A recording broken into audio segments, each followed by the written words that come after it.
Bienvenue dans ProcessCast France avec Thomas Renaud et Claire Petit. Votre podcast de référence pour des insights clairs et pratiques sur la gestion des processus métiers et les technologies qui transforment notre manière de travailler. Dans cet épisode, Thomas et Claire explorent un processus métier que vous pouvez importer gratuitement dans votre Contreflow. Cliquez sur le lien dans la description pour l'obtenir. Bonjour, aujourd'hui on va regarder de plus près comment ça se passe quand une nouvelle personne arrive dans une entreprise. On a un document là qui détaille tout le processus d'enregistrement et d'intégration. Oui, bonjour. C'est un document assez intéressant parce qu'il montre vraiment comment les différentes équipes doivent travailler ensemble. C'est ça. L'idée, c'est de voir un peu ce flux de travail, la collaboration entre les RH, l'IT, les services généraux. Les télécoms aussi, et même le recrutement, c'est une vraie machine bien huilée, enfin, en théorie. Oui, quand ça marche bien. Tout à fait.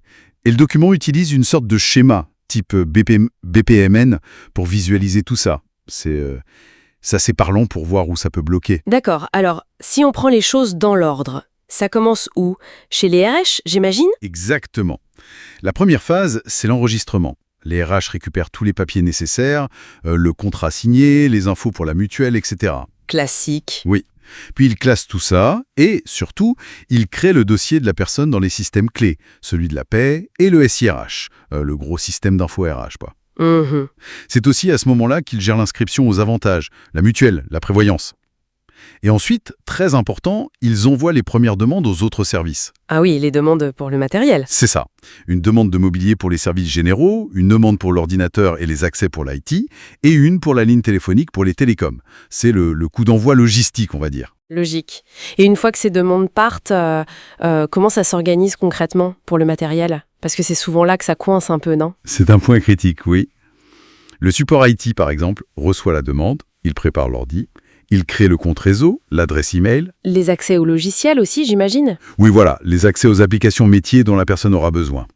Une fois que tout ça est prêt, ils préviennent le manager directement. D'accord. Et pour le bureau lui-même, la chaise, le caisson? En parallèle, les services généraux s'activent. Ils reçoivent leurs demandes, définissent l'aménagement du poste. D'ailleurs, le document précise un truc intéressant.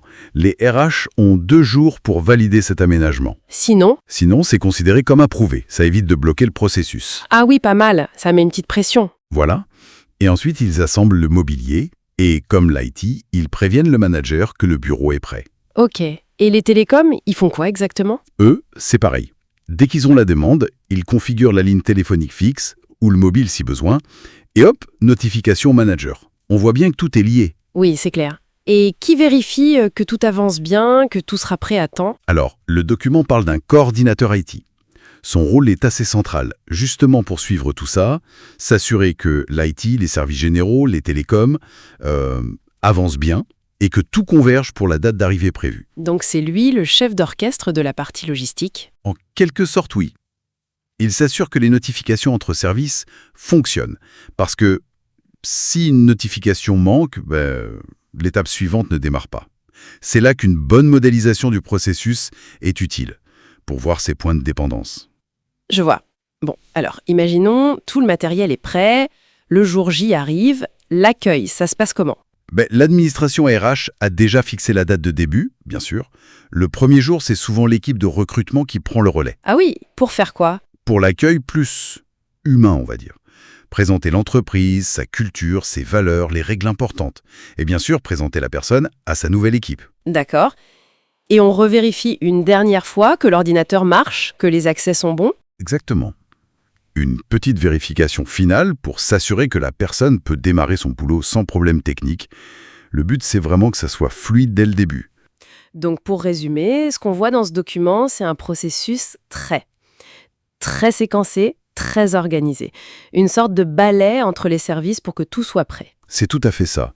C'est une chorégraphie bien rodée pour couvrir l'administratif, la logistique et le premier accueil. Et l'impact, il est double. C'est-à-dire? D'un côté, ça assure que tout est conforme, que la personne est opérationnelle. Mais de l'autre, ça joue énormément sur la première impression. Ça montre que l'entreprise est organisée, qu'elle attendait la personne. Oui, c'est vrai que ça donne une image positive. Et tous ces petits éléments d'information qui circulent, Les identifiants, les demandes, les confirmations, c'est ce qui fait tourner la machine. Sans une bonne gestion de ces objets de données, comme dit le document, ça peut vite dérailler. C'est très clair sur le comment faire, sur la mécanique, mais ça me fait penser. Tout ça est très centré sur le processus, les outils, la logistique. Est-ce qu'on n'oublie pas un peu l'intégration humaine sur le plus long terme? C'est une excellente question pour finir. Ce modèle décrit très bien la préparation et le premier jour. Mais après, comment on s'assure que la personne se sent vraiment intégrée, comprise, connectée à ses collègues? Oui, au-delà d'avoir un bureau et un mot de passe. Exactement. Cet aspect-là, le sentiment d'appartenance, la vraie intégration culturelle et sociale, c'est beaucoup plus difficile à mettre dans un schéma comme celui-ci. Et pourtant, c'est sans doute ça qui fait qu'une intégration est vraiment réussie. C'est peut-être ça la prochaine étape à creuser pour les entreprises. Merci d'avoir écouté ProcessCast France. Cet épisode vous a été présenté par Reflo, la plateforme BPM qui aide les entreprises à documenter, automatiser et optimiser leurs processus grâce à l'IA. Découvrez l'intelligence qui simplifie les processus métiers complexes et accélérer la croissance de votre entreprise avec notre solution de gestion complète. Visitez reflo.com pour en savoir plus. À très bientôt pour un prochain épisode.